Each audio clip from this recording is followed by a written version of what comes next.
Y una vez que tenemos ya delimitada nuestra terraza, nuestro patio, ese lugar en el que podemos aprovechar días de buen tiempo como el de hoy, toca vestirle, que quede bonito, y por eso nos hemos acercado hasta los enebros para hablar, como hemos hecho ya en ocasiones anteriores, con Chelo Serrano. Lo primero de todo, muy buenas, Chelo. Muy buenas tardes a todos. Bueno, que como técnico responsable de los viveros, de toda esta vida que estamos viendo aquí, de todo este colorido, nos va a dar las mejores recomendaciones para quien tenga lo que decía, ese patio, esa terracita, que diga, la tengo muy vacía, tengo que meterle un poco de color. Voy a buscar algo que pueda quedar bien y que, por ejemplo, vamos a empezar por lo que suele ocurrir muchas veces, que no me dé mucho trabajo. ¿Qué podríamos encontrar? Bueno, todas las plantas hay que atenderlas un poco. Entonces, un poquito sí que hay que cuidarlas en el sentido de regarlas, a veces podarlas un poco, pero ahora es el momento de llenar todas las terrazas y los balcones de flor de temporada. La flor de temporada tiene la ventaja de que nos va a dar flor durante todo este tiempo, hasta el mes de octubre o noviembre, y luego, de forma natural, no porque las hayamos cuidado mal, ni mucho menos, mueren, porque su ciclo es simplemente de un año. Hay también algunas plantas que son de más tiempo, que podrían durar más de un año para otro, pero con la climatología que tenemos aquí en Palencia, muchas de esas plantas, llegado el mes de noviembre, se nos hielan, y a no ser que tengamos una terraza cerrada, pues lo normal es que las perdamos. Entonces, todo este tipo de plantas que nos van a florecer durante todo el verano las tenemos que considerar como anuales, que pasada la temporada se nos van a estropear. Pero tampoco es una pérdida tan grande, porque por una maceta que se nos llena de flores no tiene un coste muy elevado, porque vienen a costar una media de 2 euros, y tenemos flor durante todo el verano. Al final nos viste lo que decíamos, la terraza, el patio, lo que cada uno tenga. Nos viste mucho y a lo mejor me equivoco, pero precisamente estas flores de temporada son más sencillas de cuidar que esas que intentamos que aguanten de un año para otro, aunque solo sea por esa diferencia de intentar que superen el invierno palentino, que no es fácil para las plantas y menos con las heladas.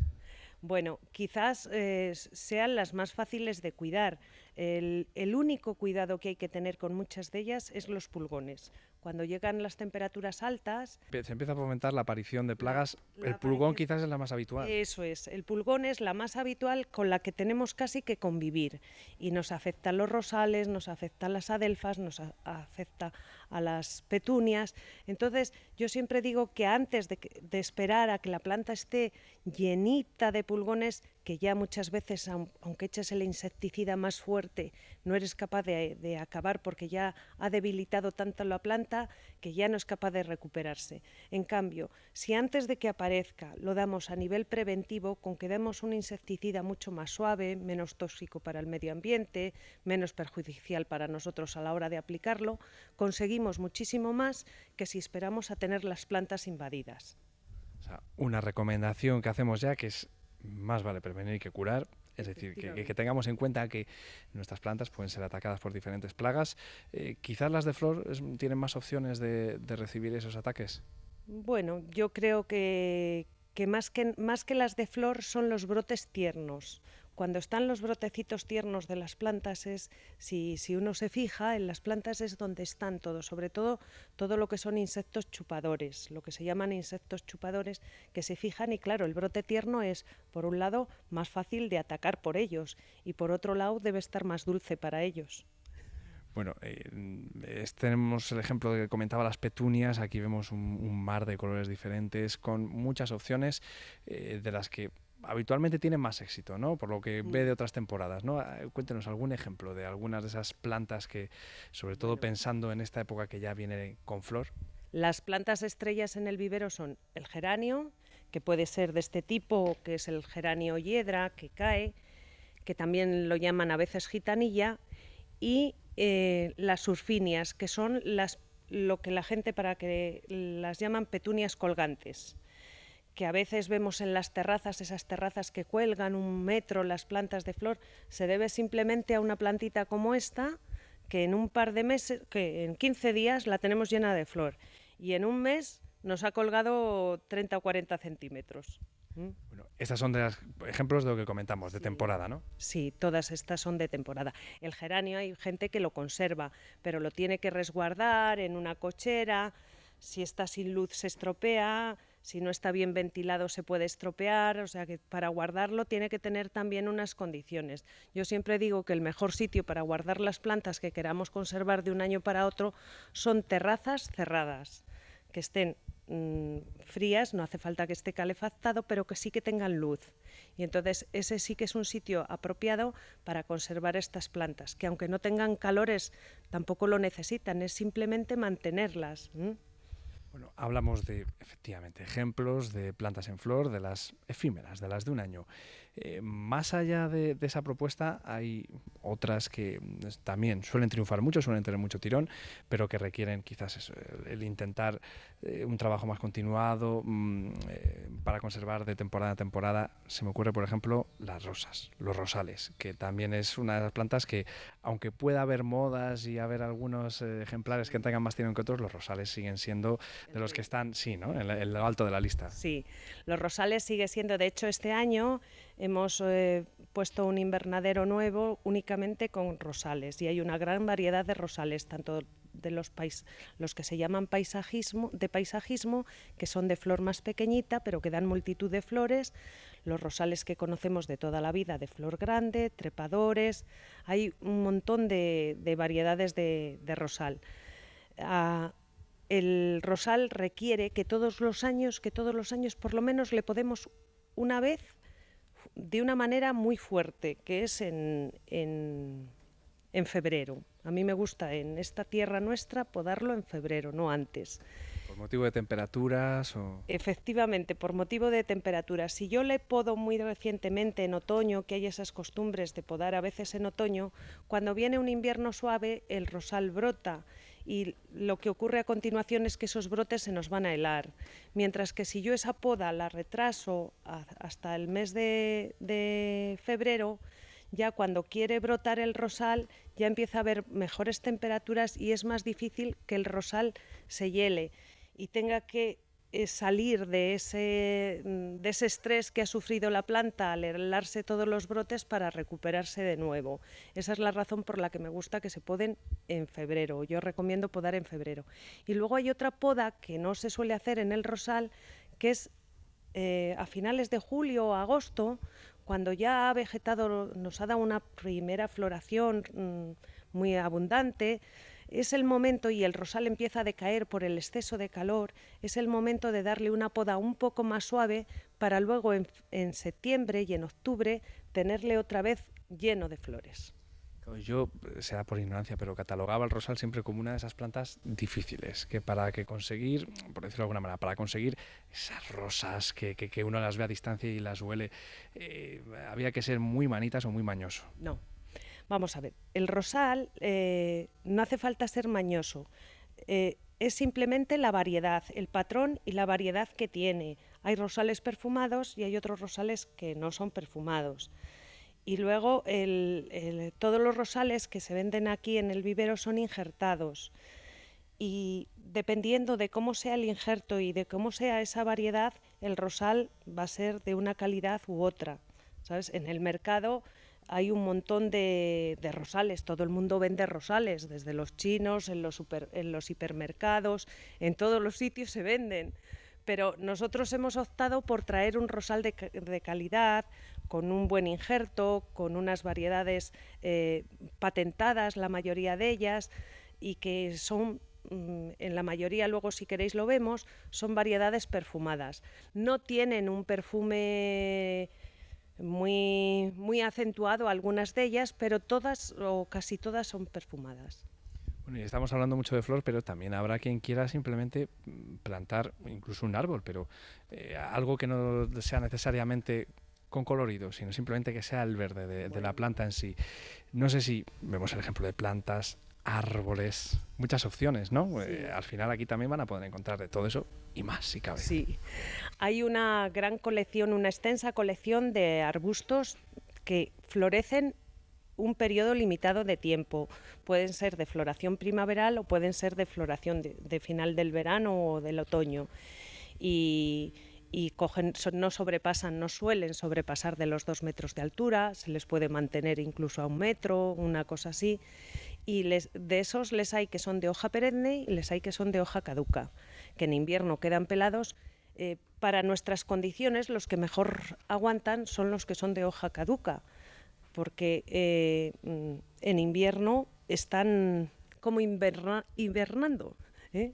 Y luego en primavera se ponen todos ellos verdes, florecen, pero el periodo de floración no es como el de estas plantas, sino que suele ser un periodo de floración de 15 días, un mes, una cosa así. Además de toda la colección de arbustos que hay también árboles para sombra y una gran colección tenemos también de frutales. Es lo que voy a decir, porque aunque Palencia quizá no sea una zona muy típica de frutales, a todo el mundo le gusta tener algún árbol, algún ejemplar que además de darle sombra le dé algún fruto de vez en cuando, ¿no? Sí, los frutales solemos tener un poco de todo, salvo cítricos que aquí no se dan bien por las heladas y algunas variedades que no se dan. Lógicamente no vamos a traer un aguacate porque es imposible que tengamos un aguacate aquí, pero manzanos, perales, cerezos, ciruelos, todas esas cosas sí que las tenemos. Lo que también tenemos que tener en cuenta es que si queremos tener un manzano y que nos dé una manzana lucida como la que compramos en el supermercado, lo tenemos que tratar, porque si no nos va a aparecer el gusano por algún Es sitio. inevitable. Es inevitable. Entonces, o tratamos el árbol, y siempre digo, hay que tratar antes de que ya el insecto haya hecho la puesta, antes de, en sentido preventivo, porque si no, después ya, una vez que se ha apoderado el gusano o que la mariposa ha hecho la puesta, ya está hecho el daño, ya no tiene remedio. O sea, lo que hay que hacer es no ver bajo ningún concepto al gusano y para no verle lo mejor es lo que decíamos antes, prevenir, que no llegar y tener que curar. Un manzano, porque es uno de los ejemplos más típicos de Palencia, pero curiosamente a mí me llamó la atención que he visto algún que otro olivo. Ajá. Que yo vuelvo a lo mismo. También tengo, no sé por qué, la idea de que el olivo es un árbol complicado, complejo, con sus particularidades. Vamos a ver. El olivo quizás sea de los árboles más rústicos que hay. Tan rústico que crece casi de forma espontánea en todos los montes del sur. Claro, me dirás, no son los montes de aquí. ¿Por qué aquí no hay olivos y en el sur hay tantos? Pues también es por cuestión de la climatología. El mayor problema que tiene un olivo en nuestra tierra es que puede haber años que o se hielen las aceitunas o no lleguen a obtener el punto de maduración adecuada, porque antes empiezan las heladas y no le da tiempo a que la aceituna haya engordado lo suficiente para su recolección. Esa es la razón fundamental por la que aquí no hay olivos. Pero el olivo vegeta perfectamente y como árbol ornamental no da ningún problema.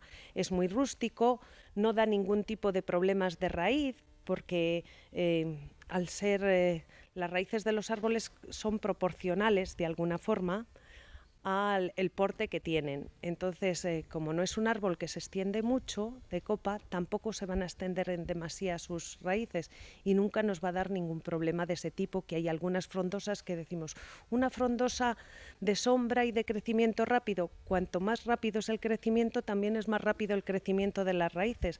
Cuanto más se extienden las ramas en frondosidad, también se van a extender más sus raíces y eso nos puede dar, en algunos casos, sobre todo si tenemos un pequeño jardín, nos puede dar algún problema.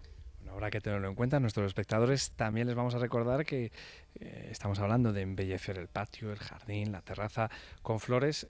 También hay elementos ornamentales. También está la ventaja, por ejemplo, de hacer esos huertos urbanos también, de los que hemos hablado en alguna ocasión y que ya se han convertido en algo habitual. Mientras que hace unos años era huerto, ¿de qué me está usted hablando? Ahora ya casi se ve en cada rincón, ¿no? Sí, el huerto urbano es una tendencia que ha habido últimamente, pero a mí me sorprende. El otro día casualmente vinieron a comprar unas jardineras para plantar unos tomates. A mí me parece un despropósito gastarse un montón de dinero para plantar una sola vez, porque además lo haces en plan experimental la primera vez y tal, y dices, mira, te da para comprar una tonelada de tomates casi con lo que te vas a gastar en... Vamos a ver. Entonces yo siempre digo que para montarse un huerto urbano hay que hacer un poco de bricolaje uno con las cosas que tiene en casa. Entonces yo el año pasado teníamos expuestos unos palés de estos contenedores con unos plantas de tomate y unas alubias verdes puestas en ellos. Quiero decir que hay que aprovechar cualquier recurso de lo que se tenga en casa para hacer ese huerto urbano. Que luego con el tiempo yo me aficiono, esto me funciona, me parece maravilloso el comprar una mesa de cultivo y gastarse lo que sea necesario. Pero la primera vez, para iniciarse, creo que hay que ser un poco comedidos en esa afición que estamos teniendo y no decir, ahora me compro lo mejor de lo mejor y luego al año siguiente, esto es muy complicado, lo dejo en un rincón, ¿eh? Entonces, sí que procuramos asesorar a la gente o darle ideas para poderse confeccionar o para hacer un pequeño semillero, si tiene esa ilusión de hacer el semillero, incluso les proporcionamos bandejas para que hagan su semillero y que poco a poco se vayan introduciendo en el gusto por las cosas. En este caso sí que hay que dejar que les pique el gusanillo y sí que hay que ser mañoso también. Sí. Pero bueno, para eso están las ideas, plantas, todo lo que necesiten los espectadores que les hemos comentado. Yo creo que eso nos queda, Chelo, recordarles dónde lo van a encontrar, dónde tienen que acudir. Pues estamos en la carretera de Villamuriel, muy cerquita de la rotonda que está cerca del hospital, como a 200 metros. Y abrimos en esta temporada, abrimos incluso los domingos de 10 a 1 y días festivos, haciendo ese esfuerzo hasta el mes de junio. A partir de julio ya no, ¿eh?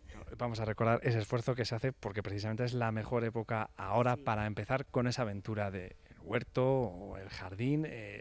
Recordémoslo, que es mejor hacerlo a tiempo. Ahora que parece que ha terminado esta temporada de lluvias, es cuando hay que aprovechar. Si es verdad que sigue manteniéndose este tiempo un día como hoy, de ahora en adelante, que hemos tenido un mes de abril muy lluvioso, con muy pocas ganas de plantar nada en el jardín. Bueno, pues esperemos que ahora la lluvia lo permite y la gente se meta en la aventura. Chelo, muchas gracias por hablar una vez más con nosotros y por ayudarnos a trasladar estas propuestas a los espectadores. Hasta otro día.